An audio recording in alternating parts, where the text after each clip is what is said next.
Good morning students. आज हम पढ़ने जा रहे हैं इलेक्ट्रिसिटी का पार्ट 7 ऑफ क्लास 10। तो स्टार्ट करते हैं। तो इस वीडियो में हम जो पढ़ेंगे वो resistance of a system of resistors, है ना। तो सिस्टम ऑफ रेसिस्टर्स का मतलब ये हुआ कि रेसिस्टर्स को कैसे कनेक्ट किया जा सकता है। जैसे कि consider 3 resistors of resistance R1, R2 and R3 respectively. ठीक है, 3 रेसिस्टर्स हम कंसीडर करते हैं। उन 3 रेसिस्टर्स को 2 तरीके से कनेक्ट किया जा सकता है, यानी this 3 resistors can be connected in 2 different ways, in which एक तरीका होगा इन टू इंड और दूसरा तरीका होगा between 2 common points X and Y। ठीक है, तो इन टू इंड जब हम कनेक्ट करेंगे तो उसको हम बोलेंगे सीरीज कॉम्बिनेशन, है ना।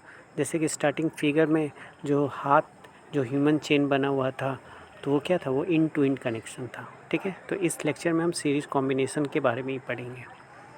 और अगर 2 कॉमन पॉइंट्स के बीच में कनेक्शन करें तो वो कहलाएगा पैरेलल कॉम्बिनेशन।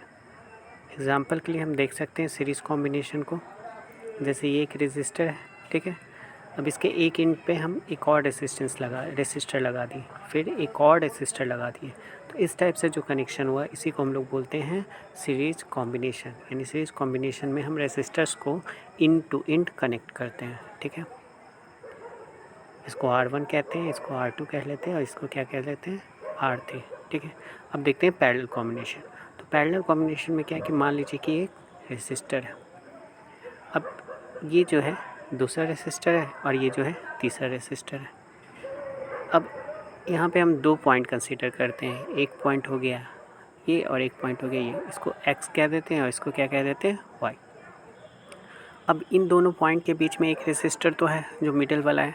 अब इन्हीं दोनों पॉइंट से हम ऊपर वाले रेसिस्टर को भी कनेक्ट कर देते हैं और नीचे वाले को भी कनेक्ट कर देते हैं। तो जो ये रेसिस्टर का कनेक्शन हुआ इसे हम बोलेंगे पैरेलल कॉम्बिनेशन। यानी resistors are connected in parallel, R1, R2 and R3। ठीक है, तो हमें इस लेक्चर में सीरीज कॉम्बिनेशन के बारे में पढ़ना है, तो हम देखते हैं। तो रेसिस्टर्स इन सीरीज, तो रेसिस्टर वाला, फिर इसको दूसरा रेसिस्टर और ये तीसरा रेसिस्टर, तीनों को इन टू इन कनेक्ट कर दिए तो ये रेसिस्टर क्या हो गया, सीरीज में हो गया। इसको R1 कहते हैं, इसको R2 कहते हैं, इसको क्या कर लेते हैं, R3। ठीक है, ये एक पॉइंट है जिसको हम बोलते हैं A, इस पॉइंट को हम कहते हैं B, इस पॉइंट को कह देते हैं C और इस पॉइंट को क्या कह देते हैं, D। तो हम बोल सकते हैं कि AB पॉइंट के बीच में R1 है और BC पॉइंट के बीच में R2 है और CD पॉइंट के बीच में क्या है, R3 है। यानी पॉइंट्स कोई कॉमन नहीं है ना। इन टू इन कनेक्शन का मतलब ये हो गया कि R1 स्टार्ट हुआ मान लीजिए A पॉइंट से और ख़त्म हुआ B पे, और B से ही स्टार्ट कौन हुआ, R2, और ख़त्म हुआ C पे, और C से ही स्टार्ट हुआ R3 और R3 ख़त्म हुआ D पे, है ना। तो इस तरह से बोल सकते हैं, but in two in connection उम्मीद करता हूँ समझ में आ गया होगा। अब क्या करते हैं, इसको हम सर्किट से कनेक्ट करते हैं। तो सर्किट से कनेक्ट करने के लिए हमें क्या लगाना होगा, बैटरी। ठीक है, तो जब 2 लाइन इस तरह से ड्रॉ करते हैं तो ये सेल को रिप्रेजेंट करता है और कॉम्बिनेशन ऑफ सेल से बैटरी कहलाता है। तो इसको हम बैटरी के फॉर्म में कन्वर्ट कर देते हैं। ठीक है, तो ये क्या हो गया, बैटरी। तो ये R1, R2 और R3 जो रेसिस्टर्स हैं वो बैटरी से कनेक्टेड है। इस बैटरी का पोटेंशियल डिफरेंस जो है वो क्या है, V। लेट कर लेते हैं हम लोग। ये पॉजिटिव टर्मिनल हो गया और ये क्या हो गया, negative terminal of the battery. और आपको पता है कि current positive to negative flow करता है, तो करंट का डायरेक्शन हो गया ये जो ग्रीन कलर से रिप्रेजेंट करवाया जा रहा है। और इस करंट के वैल्यू को हम मान लेते हैं I। ठीक है, तो करंट इस टाइप से कुछ फ्लो करेगा।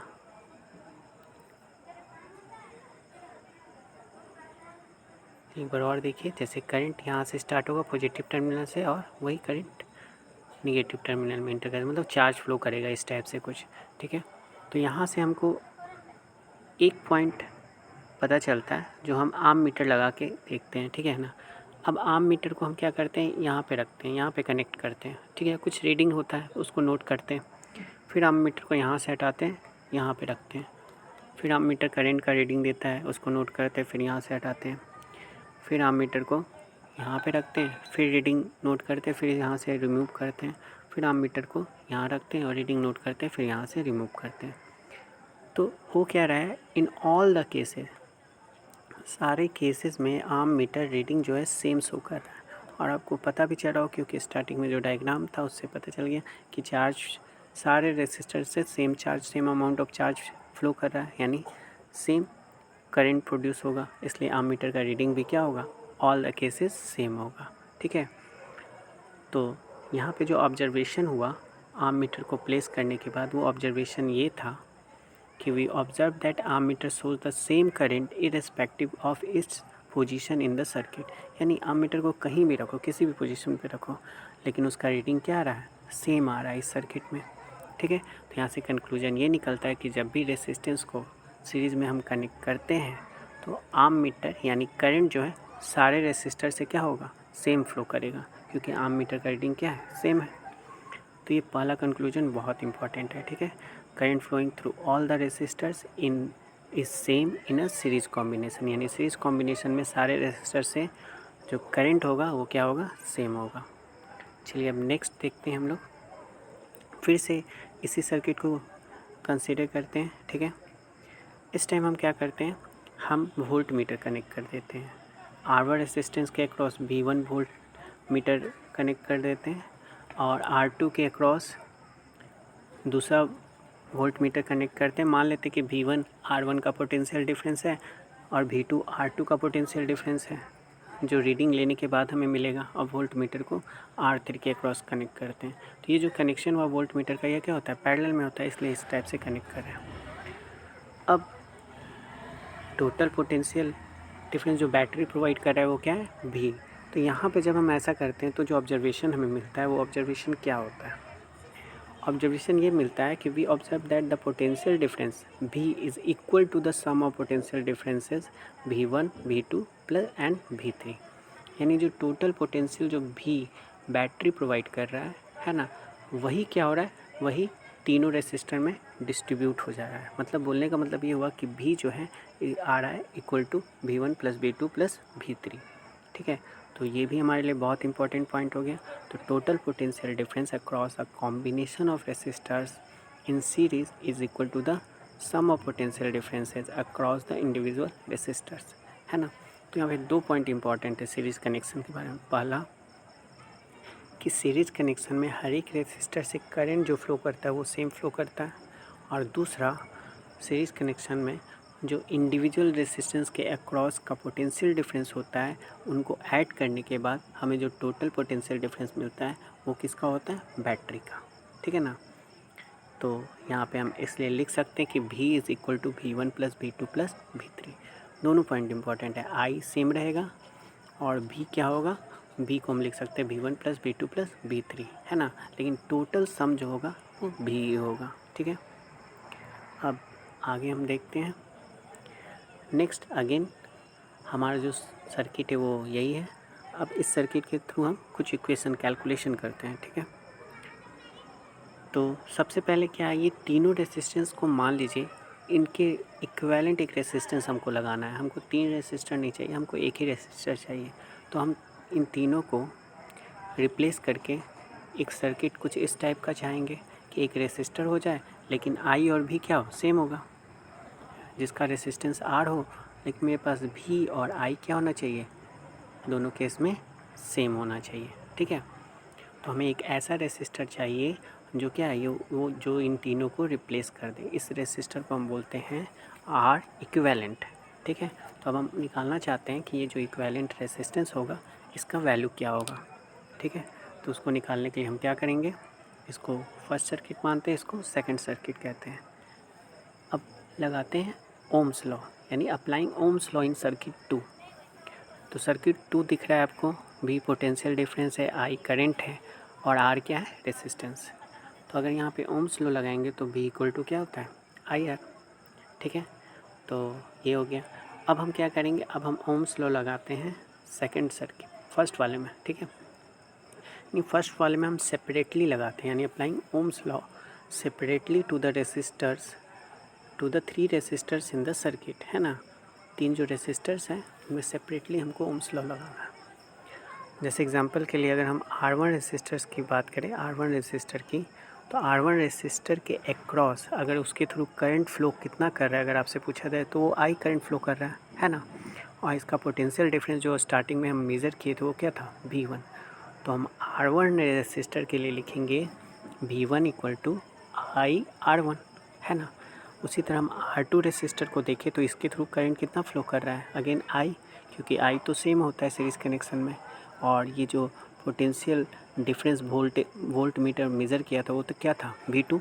तो सेकंड केस में हम लिखेंगे V2 इक्वल टू IR2। उसी तरह थर्ड केस में हम क्या लिखेंगे, V3 equal to IR3। Very good, ठीक है। अब हम क्या करते हैं, अब हमें पता है कि V जो होता है, ये जो टोटल V होता है वो क्या होता है, इक्वल होता है V1 plus V2 plus V3 के। तो हम लिख देते हैं इसको, V is equal to V1 plus V2 plus V3। और V का वैल्यू क्या है, IR, तो V का वैल्यू IR पुट करते हैं। और V1 का वैल्यू है IR1, V2 का वैल्यू है IR2 और V3 का वैल्यू IR3, तो सबका पुट कर देते हैं, ठीक है। अब I हम कॉमन ले सकते हैं इस साइड से। अब I कॉमन लेने के बाद हमें दिख रहा है कि दोनों साइड से I क्या हो जाएगा, कैंसिल हो जाएगा। तो I को हम कैंसिल कर देते हैं। I को कैंसिल करने के बाद जो हमें R मिलेगा वो क्या होगा, R1 plus R2 plus R3, ठीक है। तो हमें ये पता चला कि अगर इन तीनों को रिप्लेस करके एक रेसिस्टेंस हमको चाहिए जो इनके टोटल रेसिस्टेंस, इनके इक्विवेलेंट रेसिस्टेंस के बराबर हो, इनके इक्विवेलेंट हो, है ना। तो उसका वैल्यू क्या होगा, उसका वैल्यू होगा R1 plus R2 plus R3, ठीक है। और इसको हम टोटल रेसिस्टेंस भी बोलते हैं सर्किट का, ठीक है। सीरीज़ कनेक्शन में ये फार्मूला सबसे इम्पोर्टेंट है, ठीक है।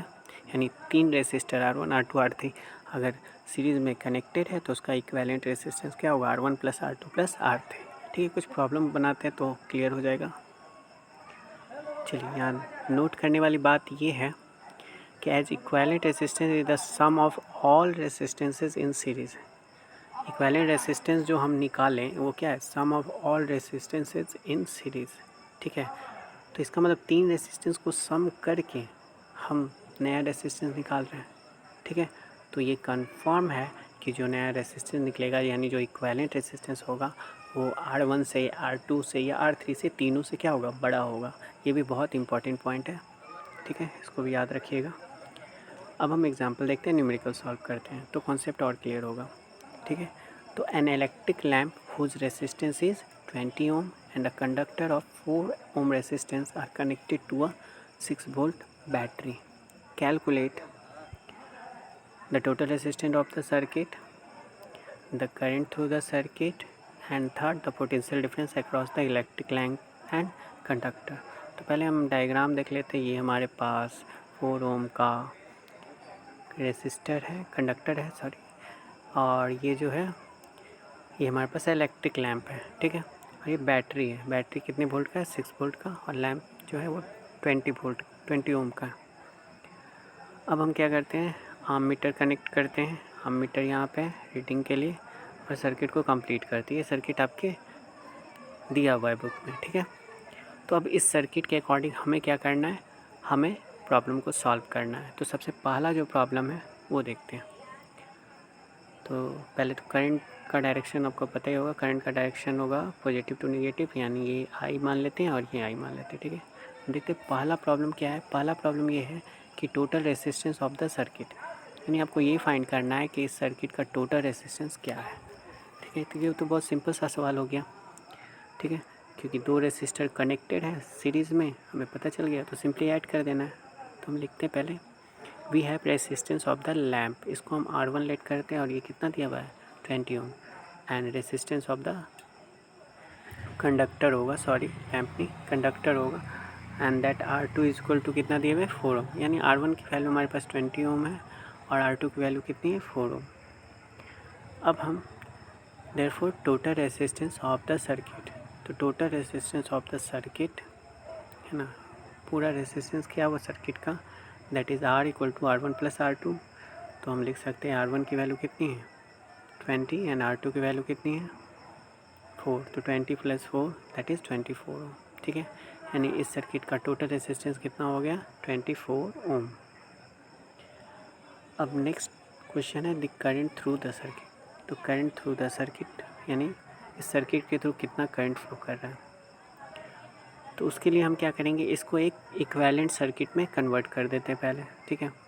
वैसे नहीं भी करें तो हमें पता है, लेकिन क्योंकि हमारे पास आर इक्विवेलेंट आ चुका है तो हम इस सर्किट को इस सर्किट की तरह कंपेयर कर सकते हैं, यानी मान सकते हैं 20 ओम और 4 ओम की जगह ये जो सर्किट है 24 ओम का रेसिस्टर लगा हुआ है ना, जिससे आई करंट फ्लो कर रहा है, जिसका बैटरी का पोटेंशियल डिफरेंस क्या है 6 वोल्ट।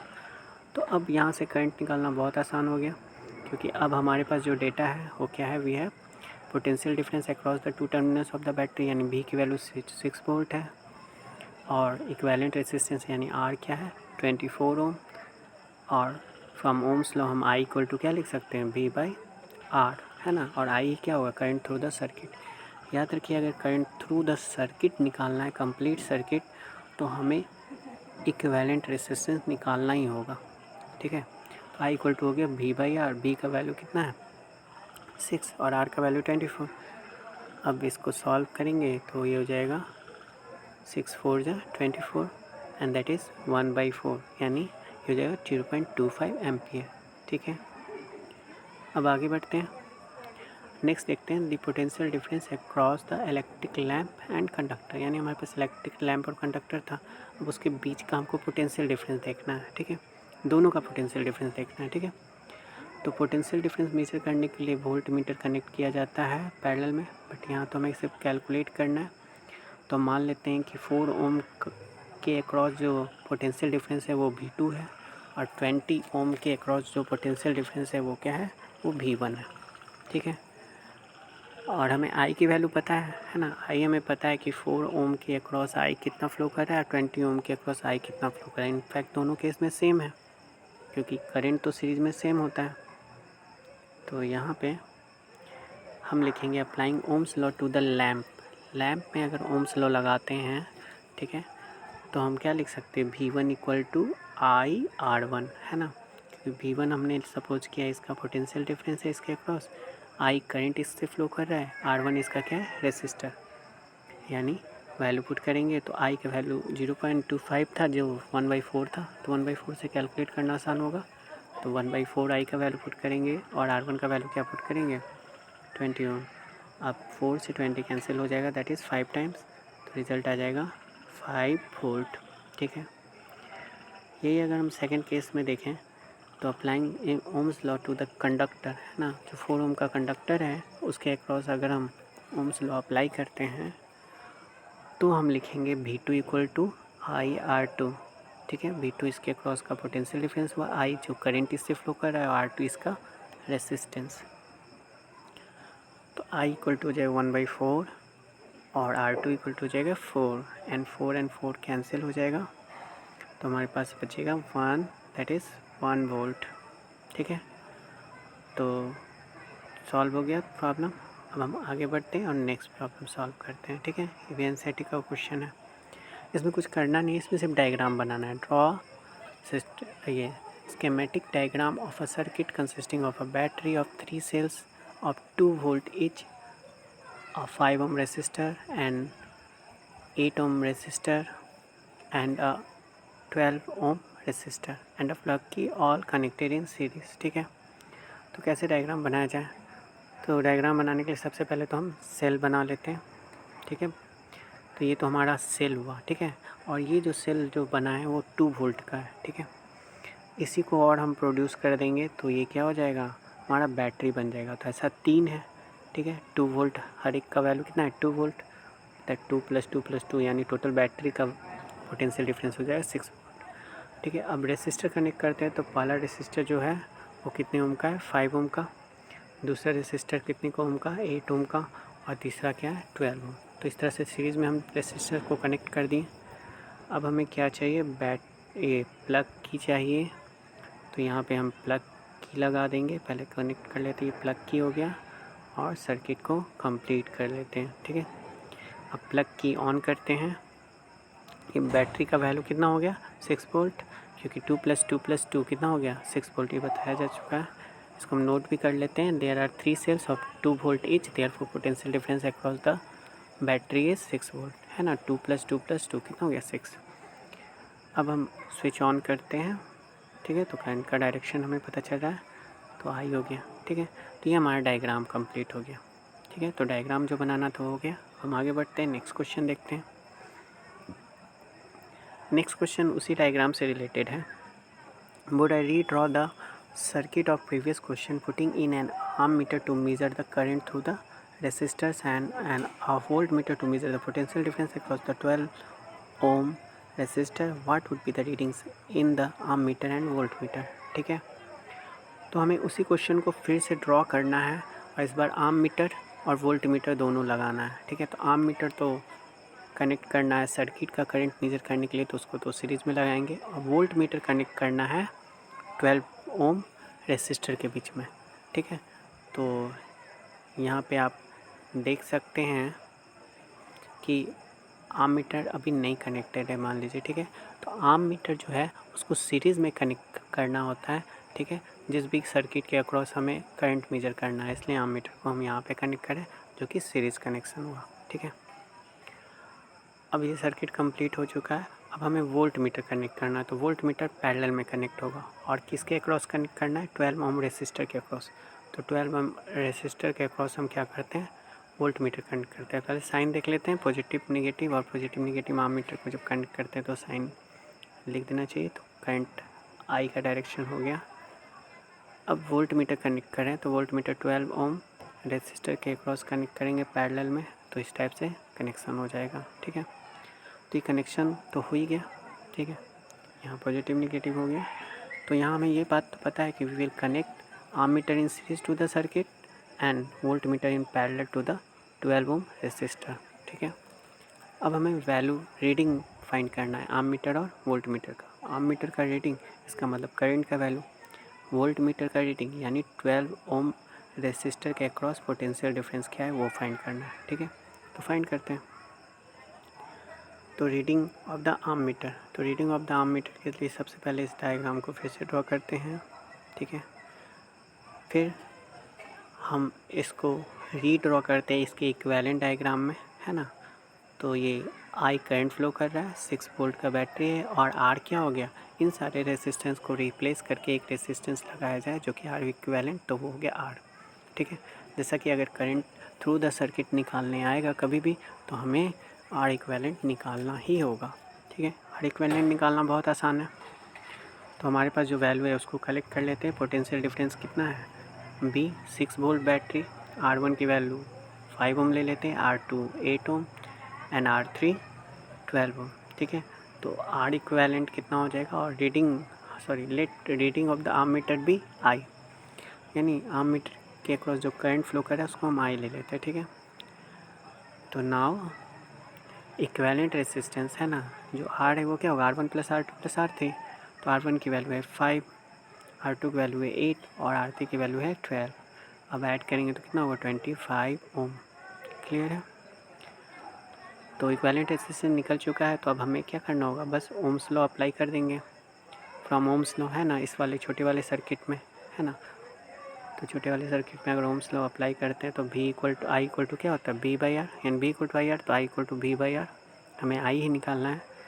तो V की वैल्यू कितनी है 6 और R की वैल्यू है 25। इसको सॉल्व करेंगे तो हमें क्या मिलेगा 0.2524 एम्पियर। तो ये हमारा करंट निकल गया थ्रू द सर्किट, यानी आर्म मीटर के क्रॉस जो रीडिंग होगा 0.2424 एम्पियर, ठीक है। अब देखते हैं वोल्ट मीटर जो कनेक्ट करेंगे वो रीडिंग क्या बताएगा। तो वोल्ट मीटर तो सिर्फ हमें 12 ओम रेसिस्टर के अक्रॉस कनेक्ट करना है, और हमें ये पता है कि इसके अक्रॉस करंट कितना फ्लो कर रहा है, कितना करंट फ्लो कर रहा है, वही जो पूरे सर्किट के अक्रॉस था जो अभी हमने फाइंड किया। तो हमें यहाँ पे जो पोटेंशियल डिफरेंस है इसके अक्रॉस उसको हम भी लेट कर लेते हैं, let V3 be the potential difference across the ends of the resistor of 12 ohm. अब V3 क्या हो गया, इसके अक्रॉस पोटेंशियल डिफरेंस, आई इसके अक्रॉस करंट फ्लो कर रहा है, और इसका रेसिस्टेंस क्या है, R3 का वैल्यू क्या है 12 ओम। तो हम ओम्स लॉ से लिख सकते हैं V3 = IR3, है ना, और V3 हमें निकालना है। तो I का वैल्यू तो हमें पता है 0.24 एम्पियर अभी आया था, और R3 क्या हो जाएगा, R3 है 12 ओम, ठीक है। तो 12 से मल्टीप्लाई कर देंगे तो रिजल्ट आ जाएगा 2.88 वोल्ट, ठीक है। तो यहाँ हो गया अब हम नेक्स्ट क्लास में पैरेलल कॉम्बिनेशन पढ़ेंगे। Thank you.